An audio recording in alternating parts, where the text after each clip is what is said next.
Hey guys, good morning. তোমরা সবাই কেমন আছো? আশা করি ভালো আছো। আমিও ভীষণ ভালো আছি। সুস্মিতা লাইফস্টাইলে তোমাদের অনেক অনেক ওয়েলকাম। আমরা সকালবেলা কাজকর্ম শেষ করে স্নান টান শেষ করে ঠাকুর পুজো শেষ হয়ে গেল, মানে ঠাকুর পুজো তাড়াতাড়ি করে ফেললাম। তারপরে আনাজ কাটতে বসে গেলাম। আনাজ কাটছি।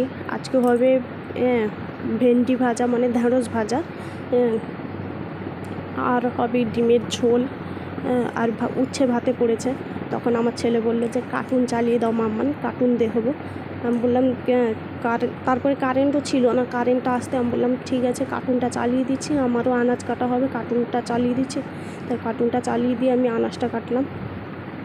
ঢেঁড়স কাটা হওয়ার পরে টমেটোটা কেটে নিলাম। টমেটো কাটার পরে আলু কেটে নিলাম। সেই মধ্যে শাশুড়ি এসে বলছে তুমি এখানে বসে আজকে আনাজ কাটছো? আমি বললাম একটু কার্টুন দেখছি তাই এখানে বসে আনাজ কাটছি।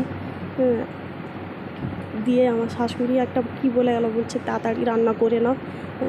আমার শাশুড়ি বলে গেল তাড়াতাড়ি রান্না করে নাও, কারণ মনে হচ্ছে কারেন্টটা চলে যাবে, আর বৃষ্টি আসতে পারে। আমি জামা কাপড়গুলো তুলে নিচ্ছি, তুমি গিয়ে ছাদে শুকিয়ে দেবে। আমি বললাম ঠিক আছে, যা ছাদে গিয়ে শুকিয়ে দেবো। আর ছেলে সেখানে নাচছে পালঙ্কের উপর, তারপরে দরজার কাছে এসে উঁকি মারছে। আমার পেঁয়াজ কাটাও হয়ে গেল, তোমরা দেখতে পাচ্ছ পেঁয়াজ কাটা হয়ে গেল। আর তোমরা কি জানো তো গাইস, আমার সেই টাইমে বারবার ফোনে একটা ফোন আসছে, বারবার ফোন আসছে, ঠিক মতো ভিডিও করতে পারছি না, বারবার ফোন আসছে।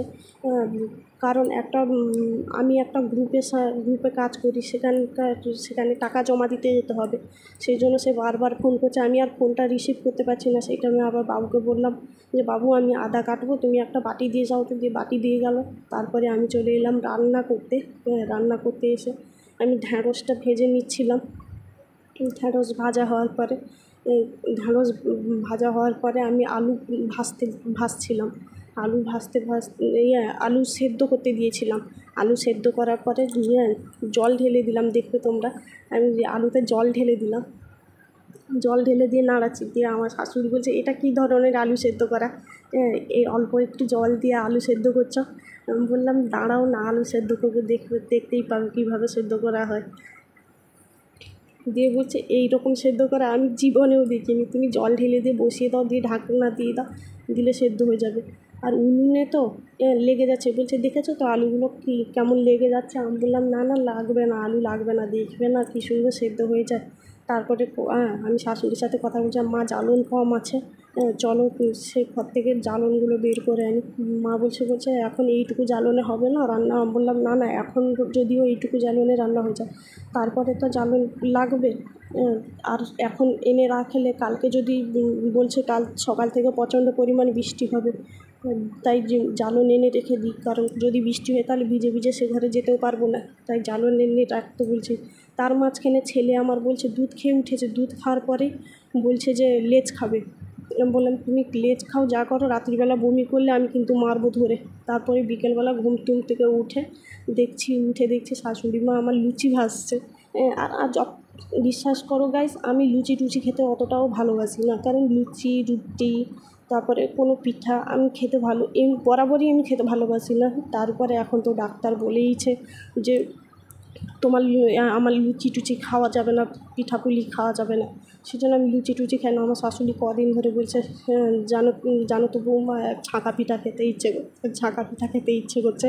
দিয়ে আমি বললাম ঠিক আছে, একদিন নাহলে ছাঁকা পিঠা করাই যেতে পারে। দিয়ে মা তার আজকে দেখছি হঠাৎ ময়দা নিয়ে এসছে। বলছেন জানো ময়দা আমি সেই অষ্টমী বার করেছিলাম, নবমী বার করেছিলাম, অষ্টমী বলছি, সরি গাইস, নবমী বার করেছিলাম, তখন ময়দা কিনে রেখেছিলাম, আর এই কম করে ময়দা ছিল তাই লুচি ভেজে নিলাম। আমি তুমি লুচি ভেজে নিলে এর মধ্যে? যে শাশুড়ি তখন লুচি ভাজতে বলছে তুমি কী করছো বলো তো? আমি বললাম আমি ভিডিও করছি। দিয়ে বলছে দিয়ে কী করবে এই ভিডিও নিয়ে? আমি বললাম ছাড়বো আমি। দিয়ে বলছে হোক ঠিক আছে। আমি বললাম কেন ভিডিও ছাড়বো না? দিয়ে বলছে না করো তুমি করো, তোমার যা খুশি ইচ্ছা তুমি তাই করো।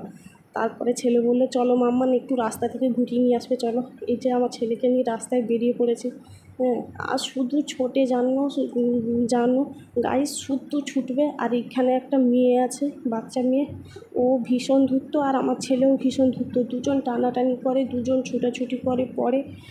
তাই আমি বললাম, বাবু তুমি তিতলি দিদির সাথে পরে খেলা করবে, চলো আগে রাস্তা থেকে ঘুরিয়ে নিয়ে আসি, চলো রাস্তায় কি সুন্দর বাতাস হচ্ছে। দিয়ে বাতাস হতে দেখে ও নেচে নেচে যাচ্ছে, ভীষণ আনন্দ পাচ্ছে।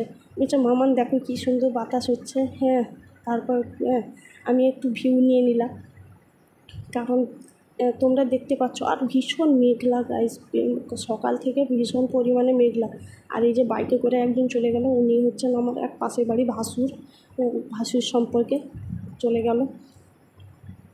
দিয়ে আমি একটু রাস্তায় দাঁড়িয়েছিলাম, রাস্তায় দাঁড়াতে দাঁড়াতে দেখলাম অনেকগুলো বাইক গাড়ি টাড়ি যাচ্ছে, আমি তাই চলে এলাম। আমি একটা অর্ডার দিয়েছিলাম, একটা পার্সেল ছিল, পার্সেলটা বিকেলবেলা এসছে, তোমাদের সাথে শেয়ার করা হয়নি। চলো তোমাদের সাথে শেয়ার করি কী অর্ডার দিয়েছিলাম আমি।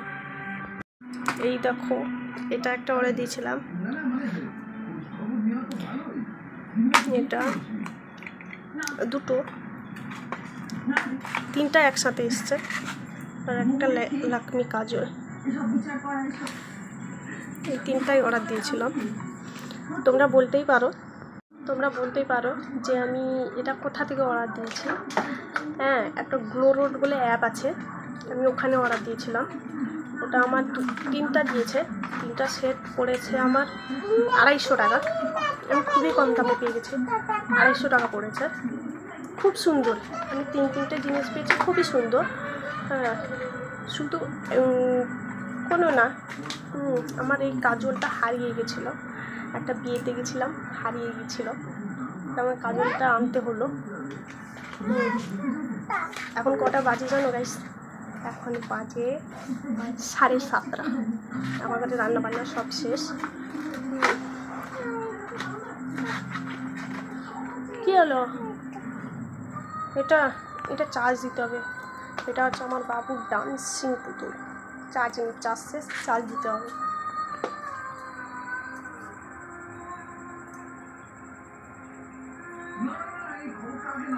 আমার ছেলে পড়াশুনোও শেষ। তারপরে আমি এটা তোমাদের সাথে শেয়ার করবো বলে ভিডিওটা করলাম। চলো পরে দেখা হচ্ছে। এই গাইস, আমাদের খাওয়া দাওয়া শেষ, এখন 1টা বাজে। কারেন্ট ছিল না, কারেন্ট আসতে খাওয়া দাওয়া হলো, খাওয়া দাওয়া শেষ। আজকের ভিডিও এই পর্যন্ত। সবাই সুস্থ থেকো, ভালো থেকো, দেখা হচ্ছে নেক্সট ব্লগে। গুড নাইট সবাইকে, টাটা।